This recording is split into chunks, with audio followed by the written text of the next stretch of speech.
The morning sun painted the fields of New Busan in golden light. Ji-won Kim walked through the tall grass with his daughter Yeri skipping beside him. The 8-year-old girl chased butterflies between the rows of grain, her laughter echoing across the valley. "Papa, look how big they are this year," Yeri said, pointing at the heavy grain stalks that swayed in the gentle breeze. Ji-won smiled and picked up his daughter, setting her on his shoulders. "That's because you helped plant them, little one. Your hands have magic in them." Yeri giggled and tugged at his hair. "Mama says you're silly when you talk like that." "Your mama is very smart," Ji-won said, walking toward their small farmhouse where smoke was rising from the kitchen chimney. "But sometimes being silly is good too." New Busan was a peaceful world. Most of the 30,000 people who lived there were farmers like Ji-won. They grew food that fed people on 6 different planets. The soil was rich, the weather was kind, and nobody ever fought about anything important. Dr. Minho Park was finishing his morning rounds at the medical center when his communication device buzzed. The message made him frown. Strange signals were coming from the edge of their solar system. Very strange signals. Probably just a broken satellite, he told his assistant. But something in his stomach felt wrong. Captain Dae-ho Lee was drinking coffee on his cargo ship when the same alerts started flashing on his screens. He had been hauling grain from New Busan to the trade stations for 15 years. He knew space was mostly empty and boring. These readings were neither empty nor boring. "Soman, come look at this," he called to his engineer. Soman Choi floated over in the low gravity of the cargo bay. She was young but very good with machines. Her tools could fix anything that broke. She looked at the readings and her face went pale. "Captain, those aren't natural signals. Those are ships. Big ships. Really big ships." Engineer Soman was right. The signals were coming from ships, but they were like nothing humans had ever built. They were huge, made of some kind of crystal that seemed to be alive. The crystal shifted and moved like it was breathing. There were dozens of them, appearing out of empty space like ghosts becoming real. On New Busan, the Colonial Defense Force base received the first clear images. Commander Ji-won Kim was called away from his family breakfast to look at the pictures. What he saw made his blood turn cold. The ships were beautiful and terrible. They looked like they were grown instead of built. Crystal spires twisted together in impossible shapes. Energy danced between the spires like trapped lightning. Each ship was bigger than the largest human city. "How many?" Ji-won asked. "We count 47 ships, sir. Maybe more behind them." Ji-won thought about Yeri's laughter that morning. He thought about all the children on New Busan. "Send a message to Colonial Command. Tell them we need help. Tell them we need help right now." But help was very far away. The nearest human military base was 6 weeks of travel through hyperspace. These crystal ships had appeared in less than 1 day. The aliens inside the ships called themselves the Valthok Empire. They had been traveling between the stars for thousands of years. They had conquered hundreds of worlds and enslaved millions of people. To them, humans were just another weak race that needed to learn who was in charge. Admiral Kethvar stood in the command center of the largest Valthok ship. His body was made of living crystal that glowed with inner fire. His voice sounded like wind blowing through broken glass. "These humans have 17 worlds," he said to his officers. "Their technology is primitive. Their weapons are weak. This will take no time at all." The other Valthok officers agreed. They had seen this many times before. Small races always thought they could fight back. They were always wrong. Sub-Commander Velthak looked at the images of human cities. "Should we offer them surrender terms?" "Of course," Admiral Kethvar said. "We are not animals. We give them one chance to submit. Then we take what we want." The message came to New Busan during the afternoon. Every communication device on the planet received it at the same time. The voice was cold and strange, like someone speaking from the bottom of a deep well. "Humans of the 17 worlds. You will surrender all military forces immediately. You will provide workers for our mining operations. You will give us access to all resources on your planets. You have 1 day to comply. Resistance will result in the destruction of your cities." Dr. Minho Park was treating a farmer's broken arm when the message played. His hands shook as he finished wrapping the bandage. Captain Dae-ho Lee heard it while loading grain onto his ship. He looked at the peaceful farms below and wondered if he would ever see them again. Soman Choi was fixing a water pump when the alien voice filled the air. She dropped her tools and ran to find her family. Commander Ji-won Kim heard the message in his office. He thought about going home to hold his wife and daughter. Instead, he activated the base's emergency systems and called all colonial defense forces to active duty. The answer from the human colonies came 12 hours later. It was short and simple. No. Admiral Kethvar was not surprised. Most species said no at first. Fear would change their minds quickly enough. Destroy 3 of their smaller settlements, he ordered. Make sure the others can see what happens. The Velthok weapons were beyond human understanding. They turned matter into pure energy, leaving nothing but empty space where cities used to be. 3 human colonies simply stopped existing. 15,000 people died in seconds. The other human worlds watched in horror as their friends and families vanished like they had never been born. Now they will surrender, Admiral Kethvar said, but the humans surprised him again. Instead of surrender, they sent another message. Come and take it. This made the Admiral angry.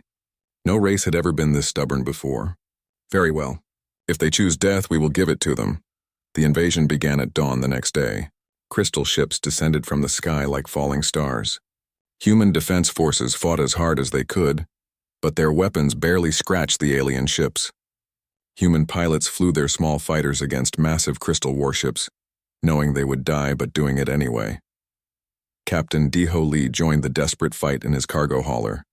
It was not a warship, but he filled it with explosives and rammed it into a Velthok transport.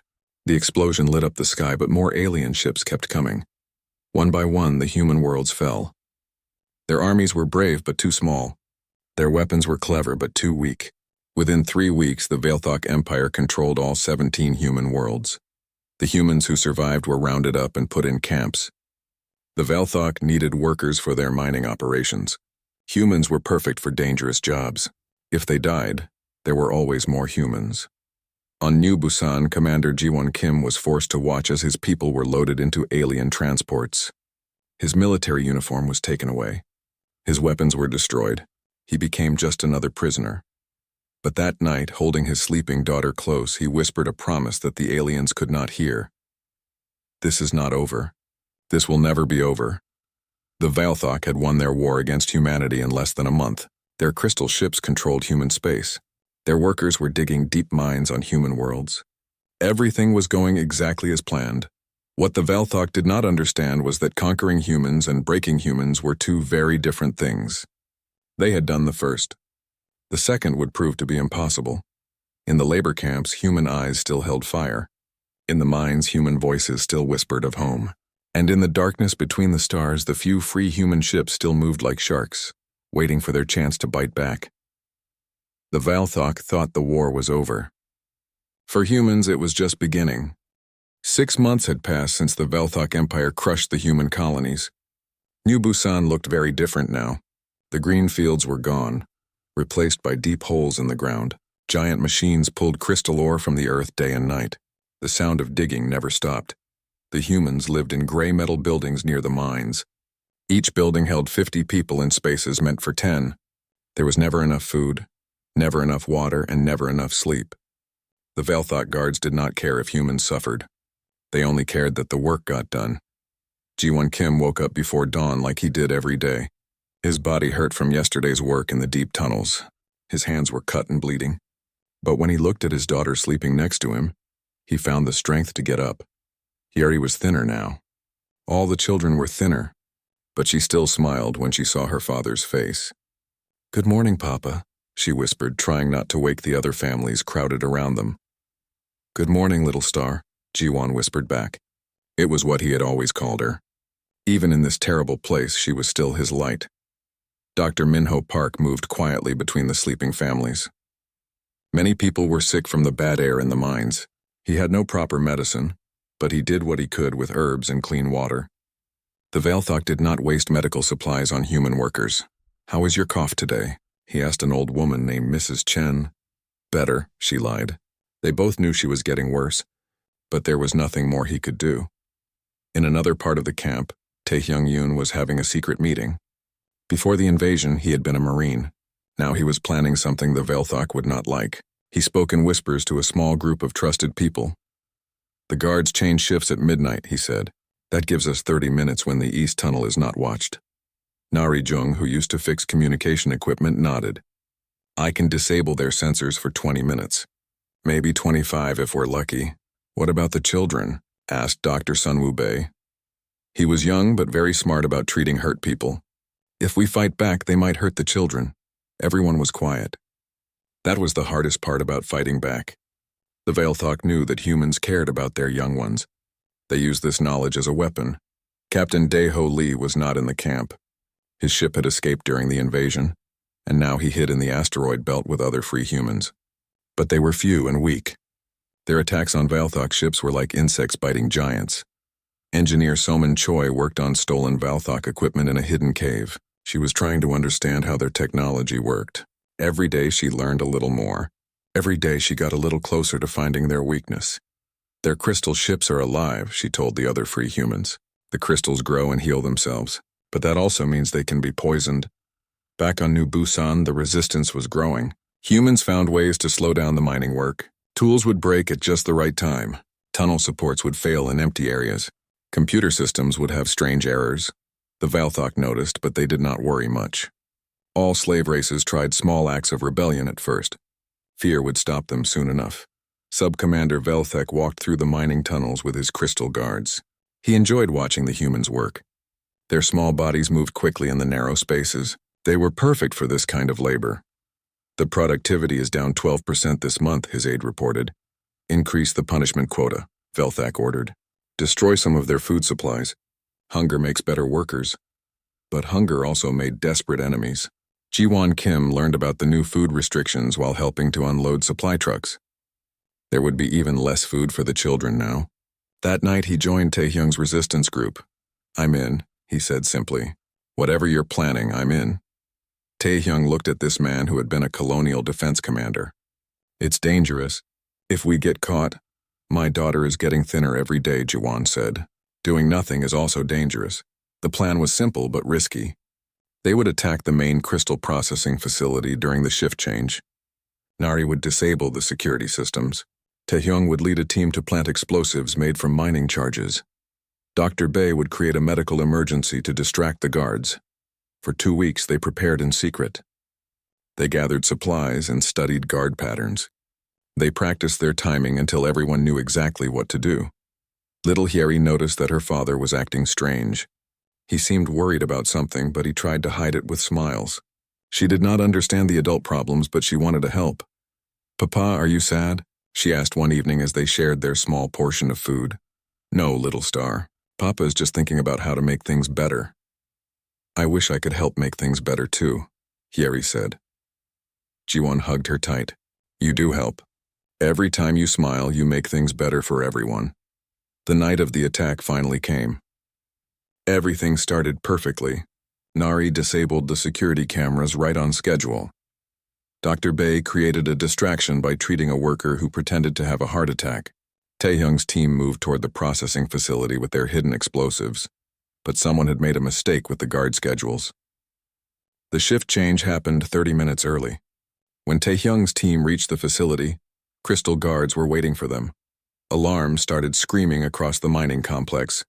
Blue lights flashed as Veilthok soldiers poured out of their barracks.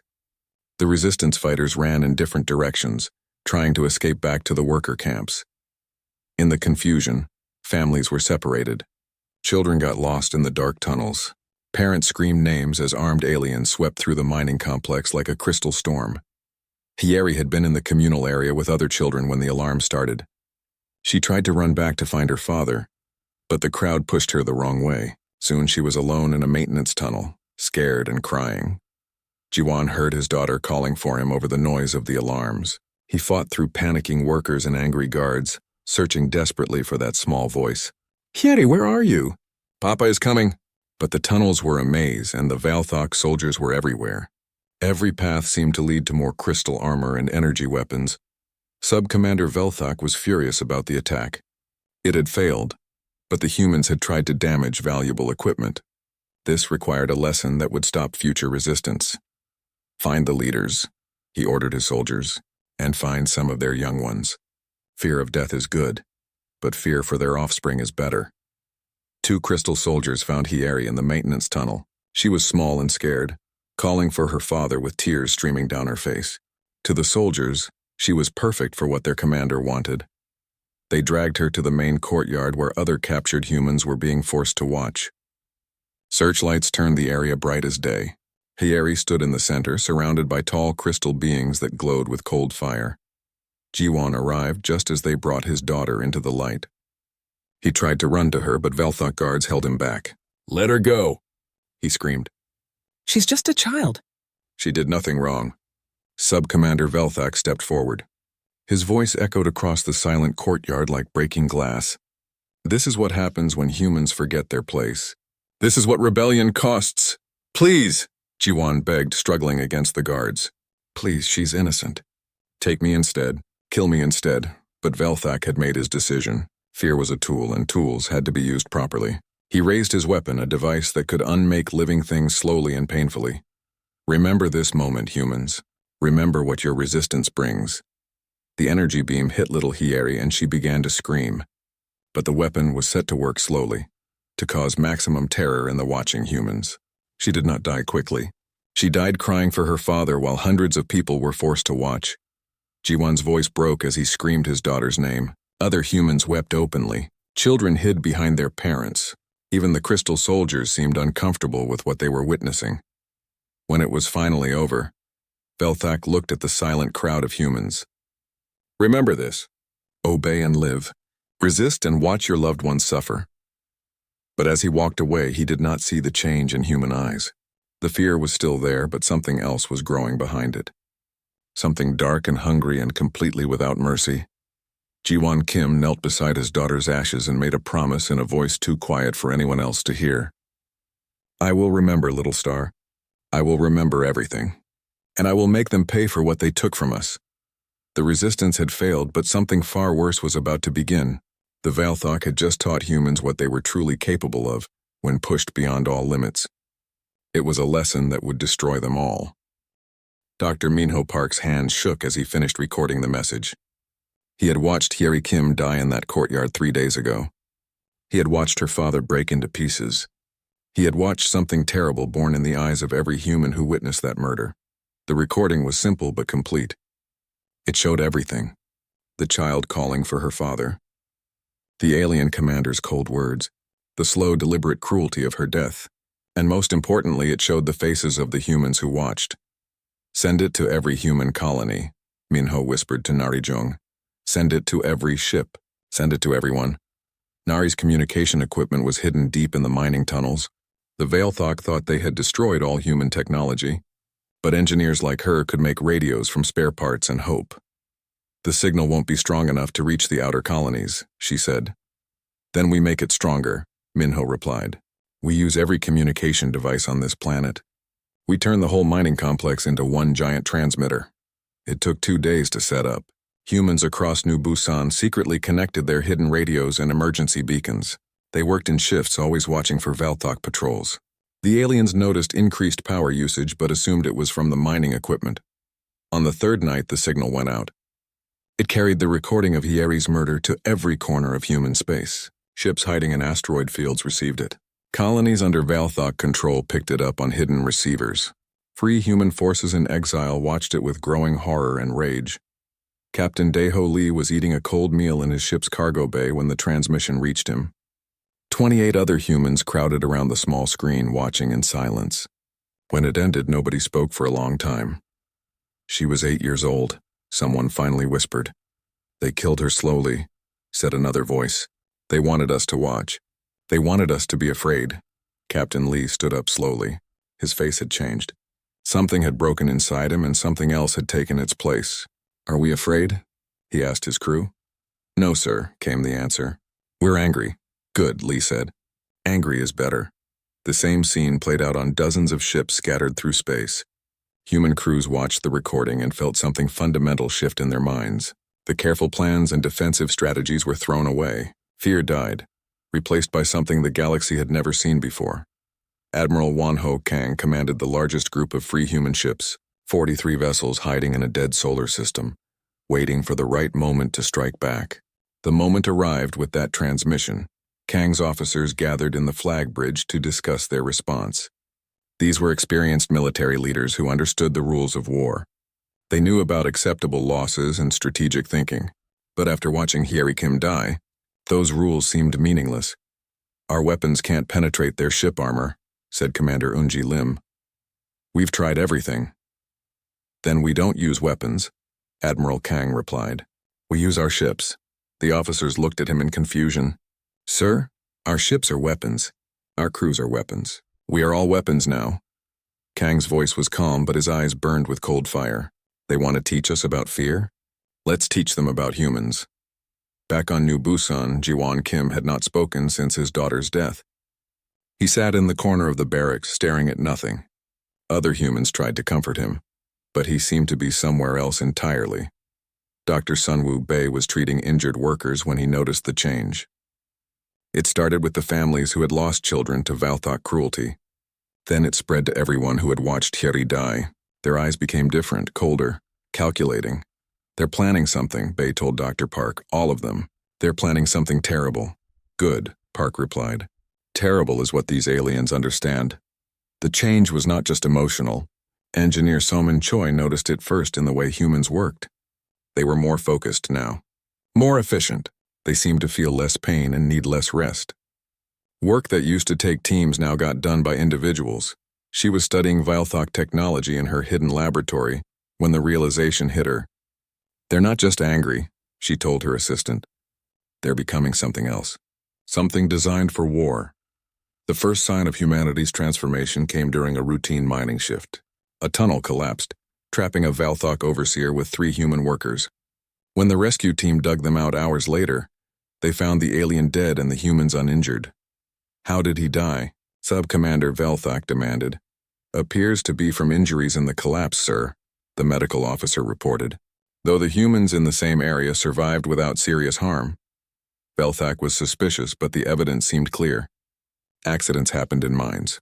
He increased security but did not worry too much about isolated incidents.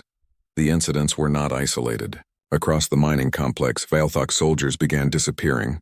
They were found dead in empty tunnels, their crystal armor cracked from the inside. Their weapons were never missing, but their bodies showed signs of impossible violence.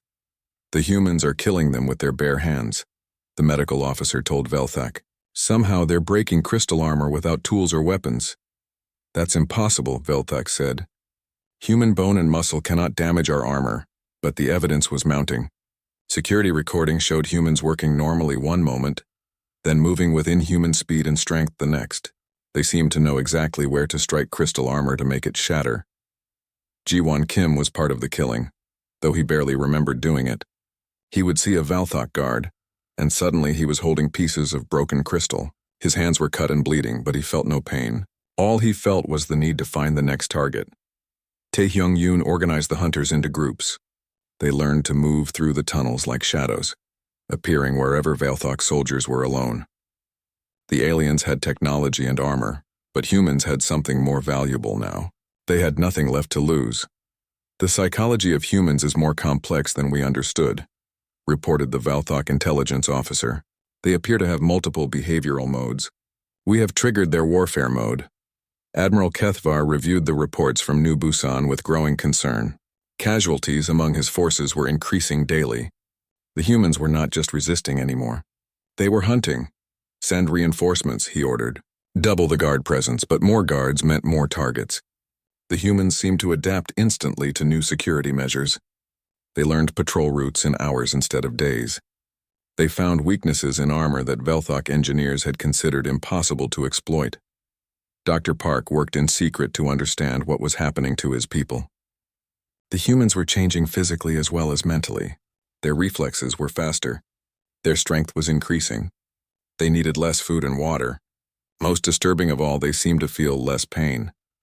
It's like they're becoming a different species, he told his research notes. Something bred for war. The transformation accelerated when Captain Daeho Lee's ship arrived in the Valthok home system. His crew of 30 had volunteered for a suicide mission that military leaders would have called insane.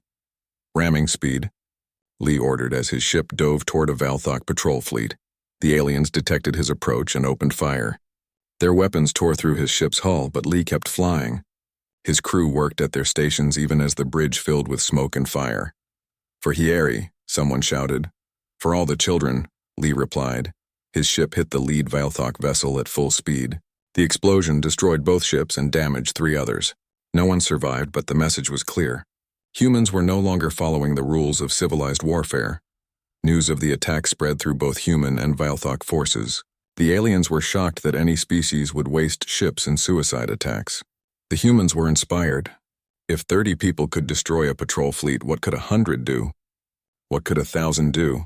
Engineer Soman developed new weapons based on this philosophy. Instead of trying to build better guns, she created better ways to turn ships into bombs. Cargo containers became guided missiles. Mining vessels became kamikaze fighters.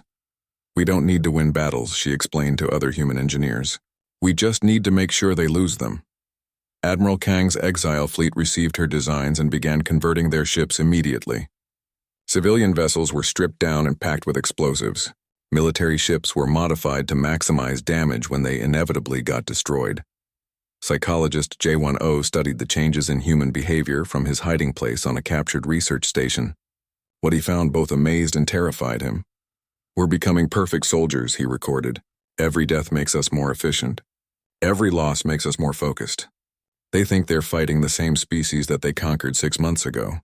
They're wrong. The Valthok Empire had ruled the galaxy for thousands of years by understanding the psychology of their enemies. Species fought to defend their territory or protect their resources. When the cost became too high, they surrendered, but humans were different. They did not fight to defend anything anymore. They fought to destroy everything. The cost was irrelevant because they had already lost what mattered most to them. Sub-Commander Velthok began to understand this when he found a message carved into the wall of his personal quarters. The human words were simple. We remember Hieri. Admiral Wanho Kang stood in the command center of his flagship, watching the tactical display with cold satisfaction. 3 months had passed since the transmission of Hieri's murder. In that time, human forces had gone from hiding in asteroids to hunting Valthok fleets across 12 star systems. The exile fleet was no longer running. They were the hunters now. Enemy patrol group detected in Sector 7, reported Communications Officer Hyun Nam. 4 crystal ships, standard escort formation. Deploy Phoenix Squadron, Kang ordered. Full commitment protocol. Phoenix Squadron was 12 converted cargo ships packed with nuclear explosives and crewed by volunteers who knew they would not be coming home. Scientist Kyungmin Seo had designed them based on a simple principle. If humans were going to die anyway, they might as well take enemies with them. The Valthok patrol tried to retreat when they detected the incoming human ships. They had learned to fear these suicide attacks. But the human vessels were faster now, their crews more skilled at the art of dying effectively. For our children, transmitted Phoenix leader before cutting his communication link. The explosions lit up space like new stars. When the light faded, the Valthok patrol was gone, and 12 human families had lost fathers, mothers, sons, and daughters. But those families did not mourn. They celebrated. 12 lives for 4 enemy ships was an excellent trade. Intelligence officer Dong Wuhan monitored Valthok communications from his hidden listening post. What he heard made him smile coldly. The enemy was starting to panic. Their commanders are requesting reinforcements, he reported to Admiral Kang. They're calling human tactics unnatural and insane. Good, Kang replied. Fear makes them stupid. Stupid enemies make mistakes. On New Busan, the uprising had reached a new level of intensity. Dr. Sun Wu Bei no longer pretended to be just a doctor. He had developed something he called the Hieri Protocol, a combat stimulant made from medical supplies and mining chemicals. The drug removed fear, increased pain tolerance, and enhanced human reflexes to superhuman levels. It also burned out the user's nervous system within hours. Volunteers lined up to receive the injection anyway. It will kill you, Bei warned each volunteer. You understand this? My daughter was 5 years old, replied one woman, rolling up her sleeve. They shot her for crying too loud. I understand perfectly. The humans enhanced by the Hieri Protocol moved through the mining tunnels like living nightmares. They could break crystal armor with their bare hands. They ignored wounds that should have been fatal. They killed Valthok soldiers in ways that made other aliens refuse to enter human-controlled areas. Ji-won Kim was one of the first to receive the protocol. The drug made his daughter's death feel like it had happened yesterday. It made her voice clear in his mind. It made his purpose absolute. He no longer hunted individual guards. He hunted squadrons. Tae-hyung-yoon organized the enhanced humans into what he called ghost teams. They moved through ventilation systems and maintenance tunnels, appearing wherever Velthok forces felt safe. No alien facility on New Busan was secure anymore. "We are the monsters now," Tae-hyung told his teams. "They wanted to teach us about fear. Let's show them what fear really looks like."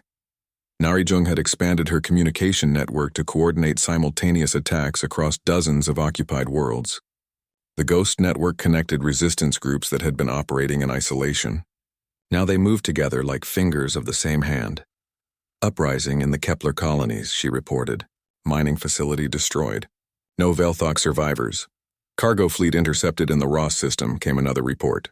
"Human prisoners freed. All guard ships destroyed." The pattern was always the same. Humans would attack with impossible fury, accept terrible losses and leave no enemies alive. They had stopped taking prisoners. They had stopped accepting surrender. They were no longer fighting a war. They were conducting an extermination. Engineer Somin Choi had moved beyond modifying human technology. She was now stealing Velthok ships and turning them against their former owners. Her teams of technicians could crack alien security systems using nothing but hatred and creative thinking. Their computer networks assume certain behavioral patterns, she explained to her fellow engineers. They can't defend against opponents who don't care about survival. Captain Dae-ho Lee was dead, but his tactics lived on. Human crews across the galaxy adopted his philosophy of acceptable losses. If destroying one enemy ship required sacrificing 10 human ships, that was still a victory. Humans bred faster than Velthok could build vessels. The psychological warfare was equally effective. War correspondent Sung-ho. Im documented every human victory and broadcast them on captured Velthok communication networks. The recordings showed things that would give nightmares to civilized species. Humans fighting with wounds that should have killed them. Humans smiling as they died in nuclear explosions. Humans singing lullabies while they tortured alien prisoners. The message was clear. This species had moved beyond sanity into something far more dangerous. Other alien civilizations watched these broadcasts with growing terror. The Hegemony Council called emergency sessions to discuss the human problem. Species that had been planning to exploit. Humanity's defeat now sent desperate peace envoys. "We must establish diplomatic relations," urged Ambassador Young Jian, speaking for the remaining human government in exile. "Before they decide we're also enemies." But the galaxy's major powers were learning that humanity no longer cared about diplomacy. The transformation was complete.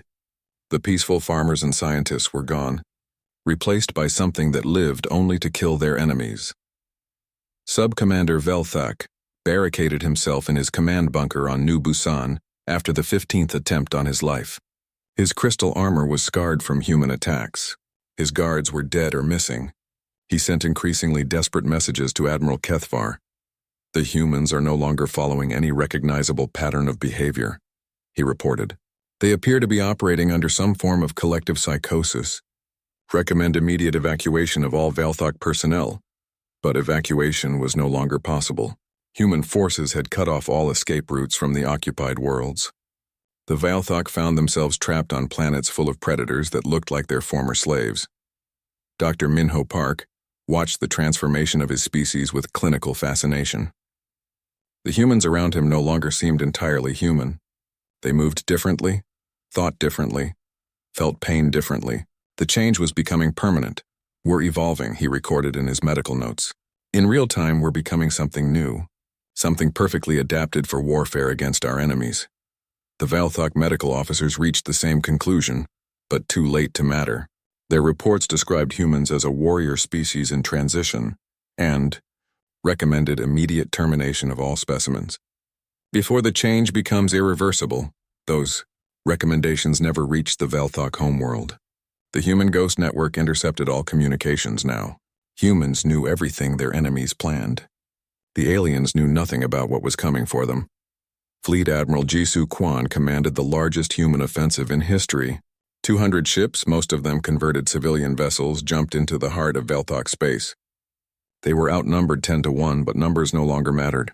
"All ships execute Hyeri Protocol," Kwan transmitted. No survivors? No surrender. No mercy. The human fleet attacked like a swarm of angry insects, each ship willing to die to damage the enemy. Velthok formations that had ruled space for millennia broke apart under the assault of opponents who cared nothing for tactical. Doctrine Kyungmin Seo's Phoenix ships turned entire battle groups into expanding clouds of debris. Summons captured alien vessels fired on their former comrades using stolen access codes. Humans and damaged ships continued fighting until their vessels exploded around them. The battle lasted 18 hours. When it ended, the Velthok fleet was destroyed and 60 human ships remained operational. By any traditional measure, both sides had lost, but humans counted it as a glorious victory. "We trade our lives for theirs," Admiral Kwan explained to her surviving crews. "We have more lives to trade." News of the victory reached every human in the galaxy. On occupied worlds, the uprisings intensified. In hidden bases, new fleets prepared for launch. In the darkness between stars, human voices sang the same song that had driven them since Yeri's death. The song had no words, only the promise of vengeance. It echoed through space on stolen alien frequencies, carried by the Ghost Network to every corner of human space. The Velthok heard it too, and for the first time in their ancient history, they understood what it meant to be prey. In his bunker on New Busan, Sub-Commander Velthok listened to that wordless song and knew his empire was doomed. The humans were no longer fighting to win a war. They were fighting to end a species, and they were very good at it. Above him in the mining tunnels, Ji-won Kim sharpened his broken claws and prepared for the final hunt. His daughter's killer was still alive. That needed to be corrected soon. 1 year after Yeri Kim's murder, the Velthok Empire was dying. Their crystal fleets fled through space, chased by human ships that fought like rabid animals. Their mighty armies hid in fortified bunkers, afraid to venture outside. Their 1,000-year reign of terror was ending in the most terrible way possible. They were being hunted to extinction. Fleet Admiral Jisoo Kwan stood on the bridge of her flagship as it entered the Velthok home system. Behind her, 500 human ships emerged from hyperspace. Most were damaged from previous battles. All were crewed by volunteers who expected to die today. "Target acquired," reported her tactical officer. "Velthok homeworld, 12 million kilometers ahead." Kwan looked at the planet that had spawned the empire that murdered human children. Crystal cities sparkled on its surface like frozen lightning. Ancient spires reached toward space, monuments to a civilization that had ruled the galaxy for millennia. "All ships," she transmitted. "Remember why we're here? Remember what they took from us. No mercy, no survivors, no future for the species that killed our young." The Velthok home fleet was the strongest force their empire had ever assembled. 3,000 crystal ships protected their sacred world. Their weapons could shatter planets. Their shields had never been breached, but the humans no longer cared about shields or weapons or impossible odds. They attacked like a plague of destruction, each ship a guided missile aimed at Velthok hearts. Captain Minho Park commanded a converted hospital ship packed with nuclear charges. His medical training had taught him exactly where to strike alien anatomy for maximum effect. Now he applied that knowledge to enemy spacecraft. "Surgical strike on the command vessel," he reported calmly as his ship dove toward the Velthok flagship. Targeting their central nervous system, the hospital ship exploded against crystal armor, but the precisely placed charges did their work. The Velthok command ship died like a patient on an operating table, its vital systems severed by an expert's touch. Engineer Soman Choi had built special weapons for this final battle. Her ships carried viruses designed to infect Velthok crystal networks. The alien technology that had seemed so invincible was vulnerable to diseases created by human hatred. Infecting their shields now, she transmitted as her ship released clouds of crystalline poison. Their own armor is turning against them. Across the battle, Velthok ships began to die from within. Their living crystal hulls contracted like diseased tissue. Their weapons turned on each other. Their proud fleets became cancerous growths that consumed themselves. On New Busan, the final uprising had begun. Ji-won Kim led the enhanced humans through the mining complex like a force of nature. The Hyeri Protocol had burned away everything human in him except the need for vengeance. Sub-Commander Velthok tried to escape through the deep tunnels, but there was nowhere to run. Human voices echoed through the darkness, calling his name. They had been hunting him for months, learning his habits, studying his fears. "Velthok," whispered a voice in the shadows. "We want to talk to you." The alien commander raised his weapon, but hands emerged from the darkness to tear it away. Human fingers, strengthened by drugs and desperation, cracked his crystal armor like eggshell. Ji-won Kim stepped into the light, and Velthak saw death looking back at him. This creature had once been human, but the transformation was complete now. It moved with inhuman grace and spoke with a voice like winter wind. "Do you remember a little girl?" Kim asked. 8 years old. She called for her papa while you killed her slowly. Velthak tried to speak, to offer surrender or negotiation, but Kim was no longer interested in words. He had come to collect a debt that could only be paid in suffering. "Her name was Hyeri," Kim said, reaching for the alien's throat. "Say her name." The sub-commander's death took a very long time. Kim had learned much about alien anatomy during the uprising. He applied that knowledge with the patience of someone who had been planning this moment for a year. Above them, the battle for the homeworld raged in space. Human ships died by the dozen, but they took Velthak vessels with them. The exchange rate was always in humanity's favor. Humans could build ships faster than aliens could replace crews. Admiral Wonho Kang commanded the final assault on the planet's surface. His landing craft were filled with humans who no longer felt pain, fear, or mercy. They had been chemically and psychologically modified for one purpose: the complete elimination of their enemies. "Remember," he told his troops as they descended toward the crystal cities, "this is not conquest. This is extermination. Leave nothing alive that can remember how to build ships or hold weapons."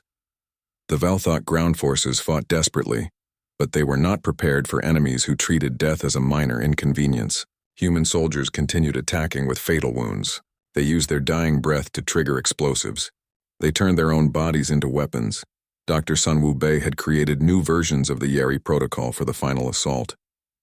The latest formula kept humans functional even after injuries that should have killed them instantly. His modified soldiers were walking corpses that refused to stop fighting. "We have become death itself," he reported to the medical teams, "the perfect weapon against those who murdered our innocents." In the crystal cities, ancient Velthak civilians who had never known fear discovered what terror truly meant. Humans moved through their homes like living nightmares, efficient and remorseless. They did not loot or vandalize. They simply killed everything that moved. War correspondent Seong-ho Im documented the end of the Velthak Empire with cold professionalism. His recordings would be broadcast across the galaxy as a warning to other species.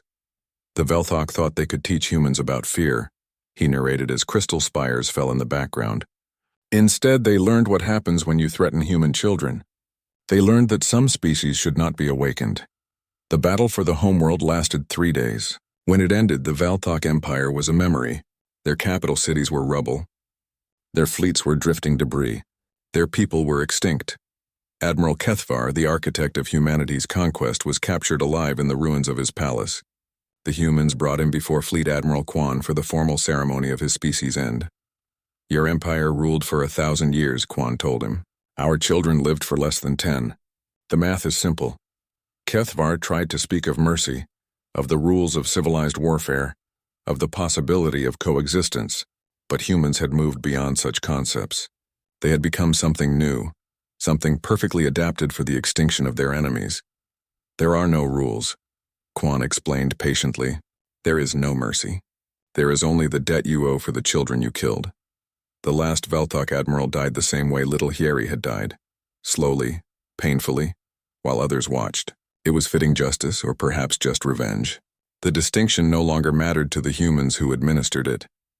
In the aftermath, other alien civilizations watched humanity with terror and awe.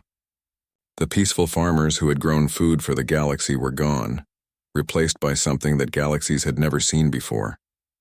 A species that could completely transform itself when sufficiently motivated.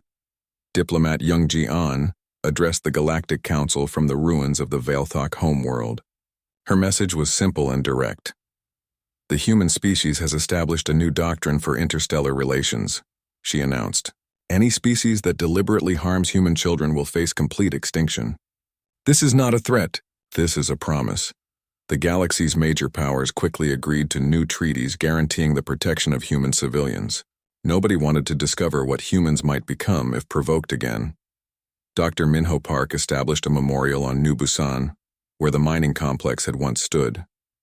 The inscription was written in 100 languages so that every species in the galaxy could understand. Here died Hyeri Kim, aged 8 years. She loved to laugh and chase butterflies. Her murder taught the galaxy to fear us. Her memory ensures that human children will never be threatened again. Human expansion across the galaxy accelerated, but not as conquerors. Other species offered them entire star systems, desperate to avoid conflict. The peaceful farmers and scientists gradually returned, but everyone remembered what lay beneath the surface. Ji-won Kim survived the transformation, though the man who had once played with his daughter in golden fields was gone forever. He became one of the new human leaders, the guardians who ensured that the lesson learned from Hyeri's death would never be forgotten. We are not cruel by nature, he explained to alien ambassadors who visited the memorial. We are simply very good at learning. You taught us about cruelty. We learned the lesson completely. In the years that followed, human space became the safest place in the galaxy for any species' children. The humans who had become perfect killers also became perfect protectors. They understood the value of innocence because they remembered its cost. The Velthok Empire became a cautionary tale told by alien parents to their young. A reminder that some sleeping giants should never be awakened, some peaceful species should never be threatened, some lines should never be crossed. And in the darkness between the stars, human voices still sang the wordless song that had driven them to victory. It was no longer a song of vengeance. Now it was a lullaby sung by parents who would never again